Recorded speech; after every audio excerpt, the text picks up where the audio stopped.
इस तरह के क्वेश्चन का जो पैटर्न है उसमें बच्चों को ये आइडेंटिफाई नहीं होता शुरू में क्वेश्चन देखकर कि एक्चुअल में करना क्या है, क्वेश्चन को स्टार्ट कैसे करना है। तो उसका लॉजिक बता देता हूं।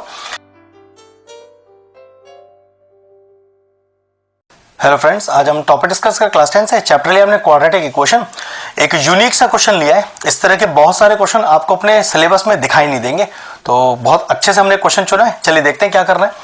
इस तरह के क्वेश्चन का जो पैटर्न है उसमें बच्चों को ये आइडेंटिफाई नहीं होता शुरू में क्वेश्चन देखकर कि एक्चुअल में करना क्या है, क्वेश्चन को स्टार्ट कैसे करना है। तो उसका लॉजिक बता देता हूं। इस पर्टिकुलर टाइप के क्वेश्चन में आपको ये जिस टर्म पर स्क्वायर दिख रहा है ना, वो टर्म आपको हमेशा यहां बनता दिखाई देगा, बिल्कुल दिखाई देगा। अगर दिखाई दे गया तो बस बात बन जाएगी। देखो किस तरह से, यहां पर कुछ इस तरह का टर्म लेके आओ। देखो कैसे, तो 2x अपॉन x माइनस 5 का होल स्क्वायर। यहां तो कोई चेंजेस नहीं करने। अब जरा देखना, इस 10x को मैं क्या लिख सकता हूं, 5 into 2x, I think 10x ही लिखा है, अपॉन का x माइनस 5 का कोई काम नहीं है, वो एज इट इज, माइनस का 24 इक्वल टू 0, सब एज इट इज। मेन जो मैंने आपसे बोला, इस टर्म को यहां लाने की जरूरत है। अगर वो टर्म आ गया है तो बस समझ लीजिए बात बन गई। इस टर्म को हमेशा, इसी टर्म को आप y लेट ले लो, ठीक है।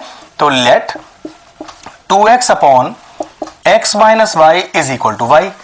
अब इस y को जो हमने लेट लिया, इसको फर्स्ट इक्वेशन में जो आपके ओरिजिनल इक्वेशन है उस पर पुट करो।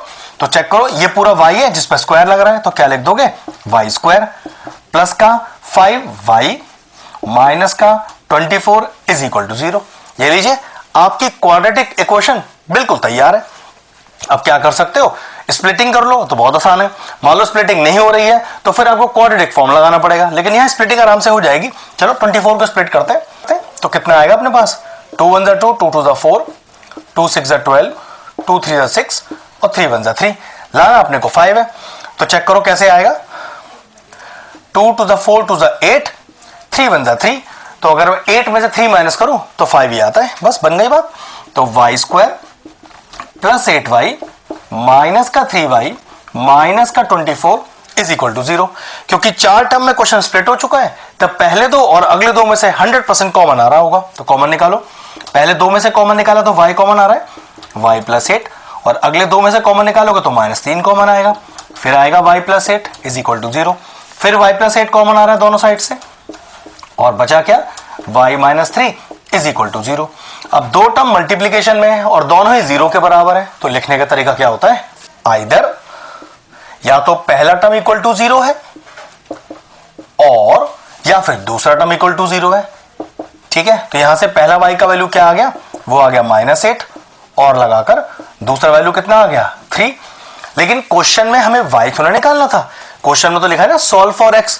भाई तो हमने अपने क्वेश्चन को आसान बनाने के लिए लेट लिया था, तो चलिए वापस जो लेट लिया था उसे फिर से इंसर्ट करते हैं। तो y का वैल्यू इंसर्ट करो, तो 2x upon x minus 5 is equal to -8, cross multiply करिए, यह आएगा 2x is equal to minus का 8x और प्लस का 40।